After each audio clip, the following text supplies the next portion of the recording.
अच्छा हे नगर वासियों, तुम्हारे प्रेम के लिए हम तुम्हारे बड़े ही आभारी हैं। आप अपने अपने घरों को जाओ और राज्य के कार्य में पिताजी का और भरत का हाथ बटाना। हे नाथ, जल के भी मछली और मणि के बिना सांप रह सकते हैं, मगर हम आपके बिना नहीं रह सकते। इसलिए इतनी कृपा कीजिए और हमें अपने साथ चलने की आज्ञा दीजिए। अच्छा, तो रात्रि बहुत हो चुकी है, आप सब थक गए होंगे, थोड़ा विश्राम कर लीजिए। जो आज्ञा महाराज।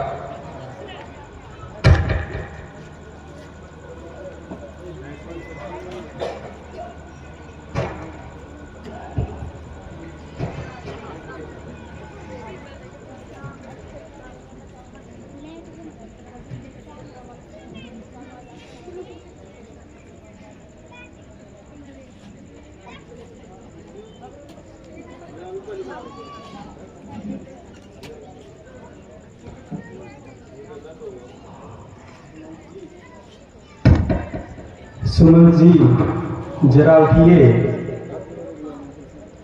हमें आगे बढ़ना चाहिए। प्रजा के लोगों को यहीं छोड़ जाना उचित है, नहीं तो ये फिर से हट करेंगे और वनों में हमारे साथ चलेंगे।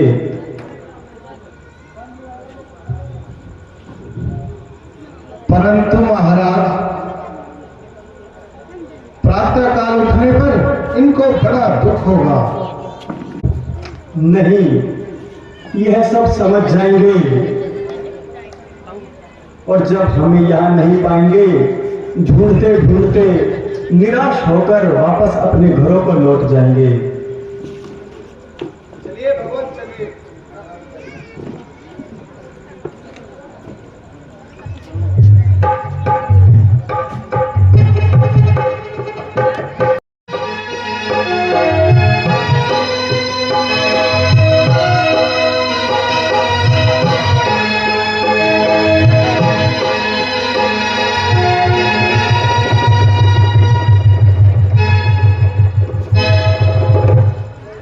अरे भाई, उठो, देखो भगवान कहाँ है।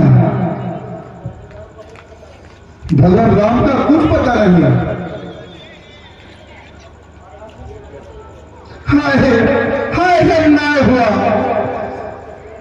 प्रभु जी हमें स्वयं यहाँ छोड़कर चले गए, वनों में घूमते। भाई, रात को न जाने कितनी दूर चले गए होंगे, अब हम उन्हें कैसे ढूंढ पाएंगे। हाय हाय, हमसे तो एक मछली का जीवन ही अच्छा है, जो अपने प्यारे जल से बिछड़कर मर जाती है, और हम अभागे अभी तक जीवित हैं। चलो भाई, अब यहां से चलो, हमारे भाग्य में यही लिखा था। चलो हम अयोध्या लौट चलते हैं।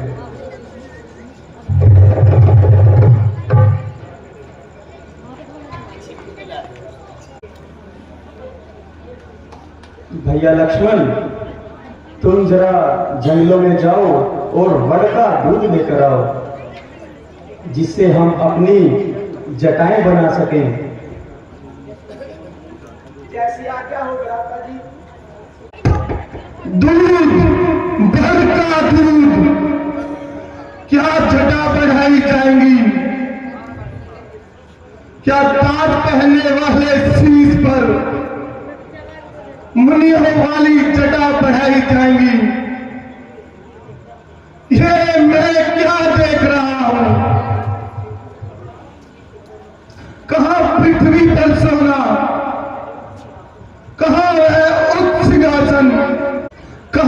पीपल के गद्दे, कहाँ यह भूमि में आसन। कभी किसी शीश पर मैंने मुकुट की जटा देखी थी, आज मैंने उसी शीश पर मुनियों की जटा देखी है। बस हो चुकी महाराज, कैकई की आज्ञा हो चुकी। यह बड़ का श्रृंगार अब नहीं देखा जाता। चलिए, रथ तैयार है, चलिए वापस चलिए। सुबह जी, आप ये क्या कहते हो? जब वन गमन किया तुमने, महाराज के आंसू बहने लगे, व्याकुल होकर सिर पीट लिया और रो रो कर ऐसा कहने लगे, तुम इनके साथ जाओ सुमंत, वन वन घुमा लाना, गंगा स्नान आदि कराकर इनको वापस ले आना। अब हाथ जोड़कर विनती है, इतनी करुणा करो हे नाथ, साथ चलो वापिस मेरे, मत नगरी अपनी अनाथ करो। मंत्री जी, यदि आप हमें चाहते हैं तो इसी चाहत के नाते हम केवल आपसे इतना मांगते हैं, आप जितनी जल्दी जा सकते हो उतनी जल्दी घर जाओ। 14 वर्षों के लिए अपने इस रघु को बिसराओ। अच्छा, यदि आप अपनी प्रतिज्ञा से विवश हैं तो मैं अपनी महाराज की आज्ञा पर विवश हूं, परंतु लक्ष्मण और जानकी को वनवास नहीं मिला, इनको तो मेरे साथ भेज दो। महाराज की शांति का कुछ तो उपाय मिलेगा।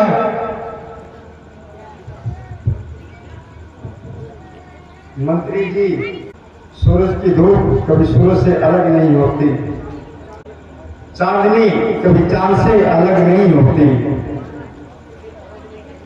माना दुख अवध मुझे अपने है, कृपया मैं वहां पर नहीं जा सकती, मैं अपने पति धर्म का पालन करूंगी।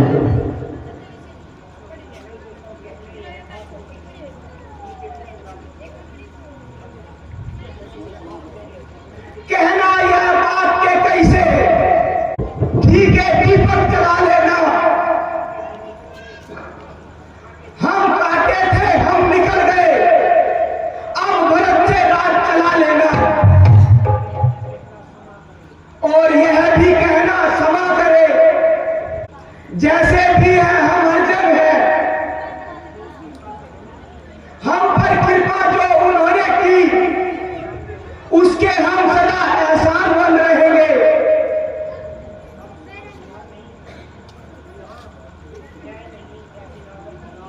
सुमंत जी, हम अब वहां नहीं जहां न्याय नहीं ऐसे राजा के, हम वहां कदापि लौट कर नहीं जाएंगे।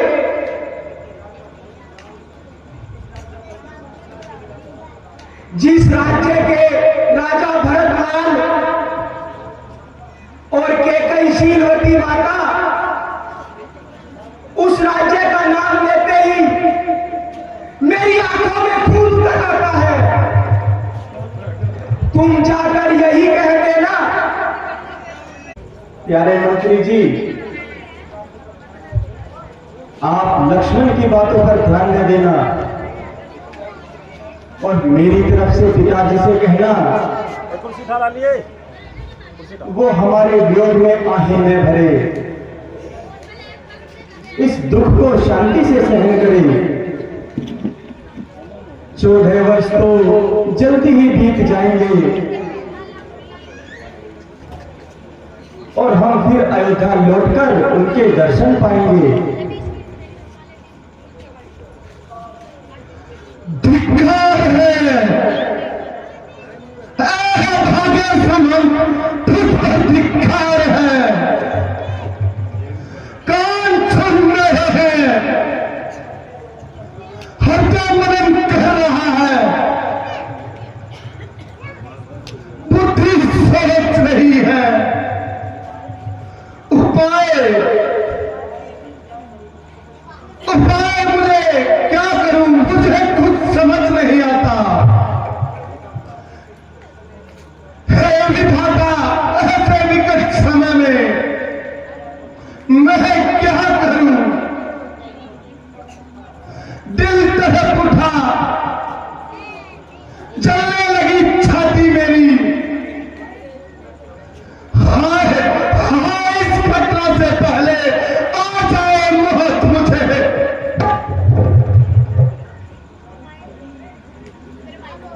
भैया लक्ष्मण, सुमंत जी मूर्छित हो गए हैं,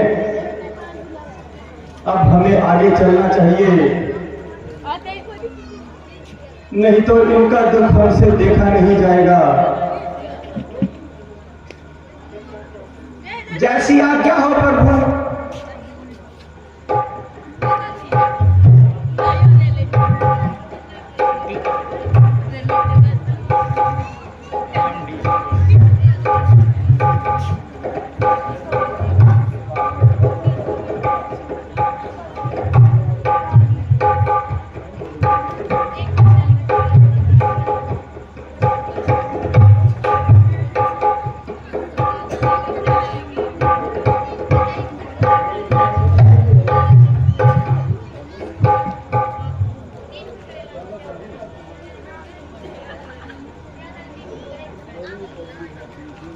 अंधेर महान थे, भाग्य का बड़ा भयानक खेल। सारी आशा टूट गई, तकदीर फूट गई। सारा प्रयत्न असफल रहा, सारी चेष्टा बेकार रही।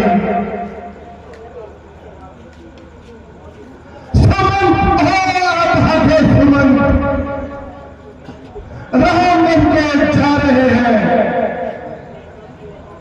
मेरे कहा अयोध्या की ओर वापिस जा रहे हैं। क्या करेगा जब हर हाल पूछेंगे तो उन्हें तुम क्या बताएगा? हाय पापी, किस तरह महाराज को समझाएगा? उस दुखी मन के भला ऐसे चैन आएगा। सूख कर मुरझा गई जिसकी आशा थी, जिसके दिल में पड़ रही है आग बनकर खलबली। हाय हाय है निर्दोष, जिसके घर अंधेरा हो गया। रात गुजरते ही रोते सवेरा हो गया। चल भागे सुमन, चल।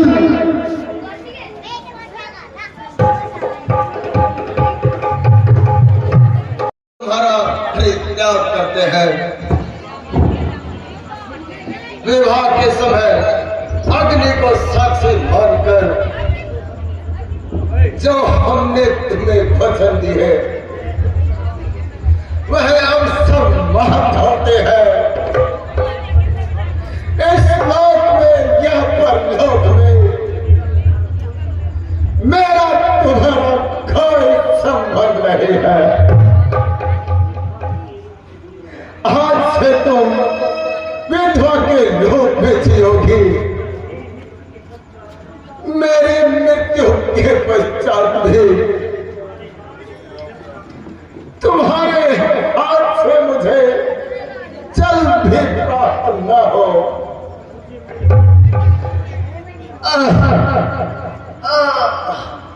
मुझे मेरे भवन में ले चलो,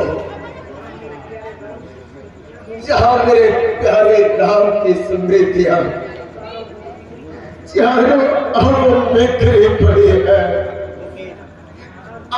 बेटा राम, महाराज इस तरह संताप मत कीजिए।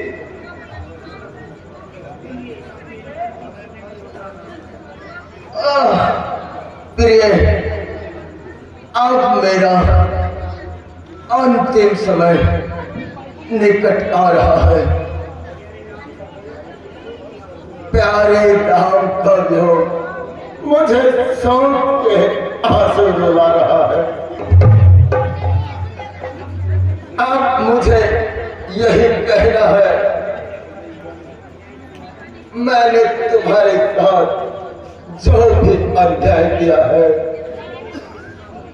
इसके लिए राधे तुम मुझे क्षमा कर देना।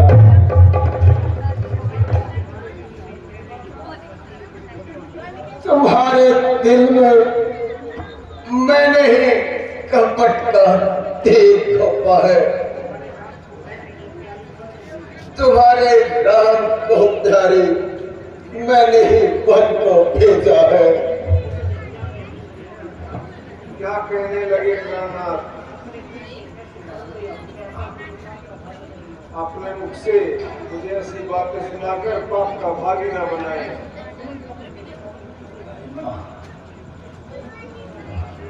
राम, मेरे राम, तुम मुझे छोड़कर क्यों चले गए? बेटा राम, राम,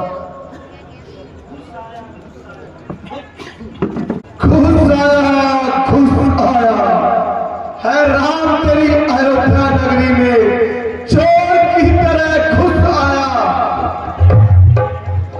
हे अयोध्या, तेरी यह दुर्दशा, गली बाजार घर सब सुने ही सुने हैं। महल अटारी और राज दरबार सब सुने ही सुने हैं। कौओं की काव काव, इधर कुत्ते भी लगते हैं। जहां जनघट्टा लोगों का, आज वहां उल्लू चढ़ते हैं।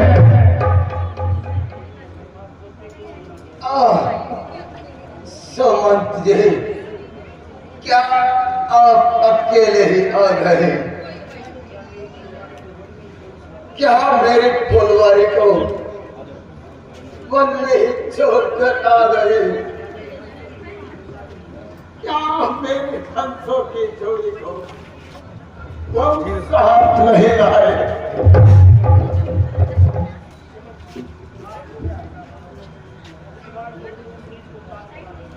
महाराज, आप तो विद्वान और ऊंच नीच को जानने वाले हैं। क्या राम आपके वचनों को झूठा कर देते हैं? हाय, अब अंतिम सांस भी छूट गई। अब मैं कदापि नहीं जीऊंगा। महाराज, सुख दुख और लाभ हानि,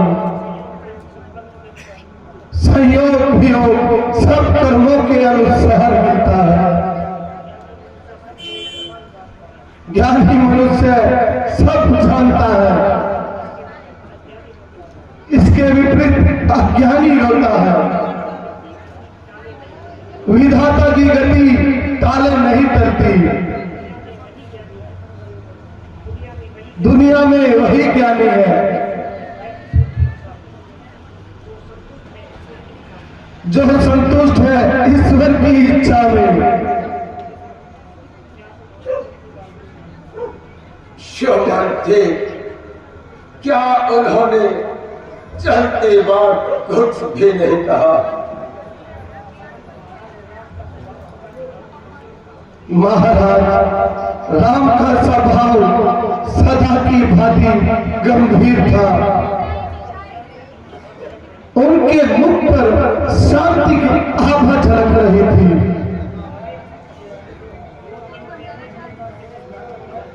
उन्होंने मुझे अनेक प्रकार से समझाकर कहा कि पिताजी को मेरे आपके चरणों में नमस्कार मेरा, और अयोध्या वासियों को आखिरी प्यार मेरा। कहना उनसे न करे याद, ना चल बहन भरे, बल्कि संतुष्ट होकर रहे। ये बस यही है उपकार मेरा। नहीं नहीं सुमन से नहीं, मैं अपने आंखों के तारे को कैसे भूल जाऊं। आंख में धारा लक्ष्मण का क्या हाल है। महाराज लक्ष्मण जी को कुछ क्रोध था। वह कहते थे कि जिस राज्य में न्याय नहीं, वह वहां कदापि लौटकर नहीं जाएंगे और वनों में ही अपना जीवन बिताएंगे। हाँ सुमन थे, लक्ष्मण ने ठीक ही कहा है। मैं निसंदेह अन्याय हो, परंतु बेटा लक्ष्मण, मैं मन में जा रहा हूं तो मेरे दोस्त को भूल जाना और मेरे पापों को मन में फैलाना। बस वर्षों की लीला अब समाप्त हो रही है। अभागे दशरथ की आत्मा परलोक यात्रा को सावधान हो रही है।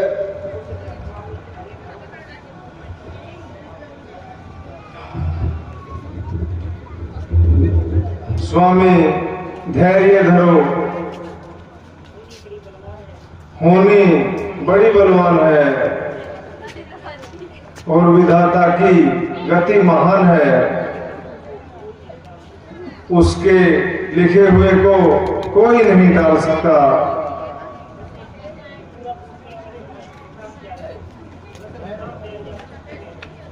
आप प्यारे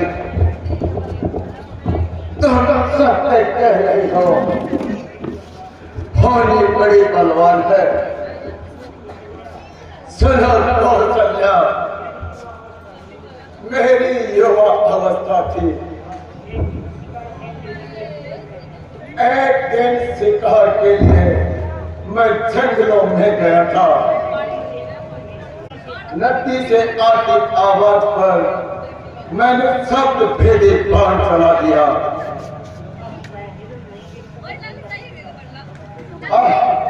वह कोई जानवर नहीं, एक तपस्वी का पुत्र था जो दो अंधों के कलेजे का टुकड़ा था।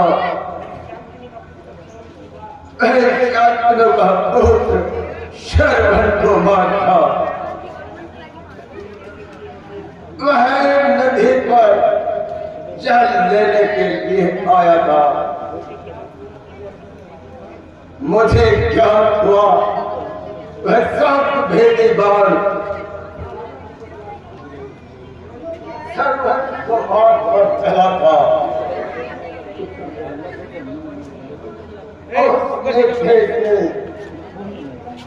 वही तड़प तड़प कर अपने प्राण त्याग दिए। मुझ पर पश्चाताप का वज्र आ गिरा। अंत में उनके माता पिता ने मुझे यह श्राप दे दिया, दशरथ तू भी हमारी तरह संतान के योग में तड़प तड़प कर अपनी जान देना और याद रखना अंतिम समय में तुझे भी शांति प्राप्त नहीं होगी। प्यारे अब मैं चला मुझे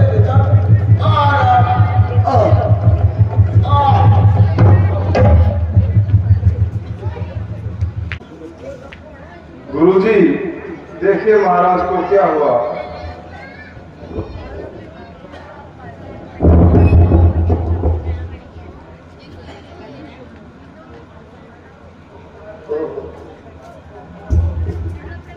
ये तो अनाथ हो गया।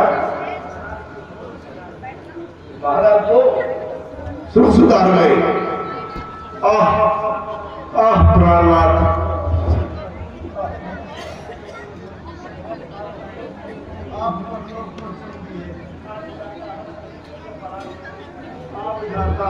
हम पर मिट्टी का पहाड़ गिर गया।